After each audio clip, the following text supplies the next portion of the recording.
Welcome back to another technical video. Today we're going to be going through your question, answering it, and hopefully finding that solution you need. Guys, remember, stay just a little bit crazy, just like me, and hopefully you get through that resolution. So let's continue on.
I hope that's found the resolution that you're looking for and you managed to work your way through your issue.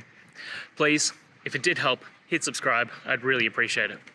And until the next technical time you need help, have a good one.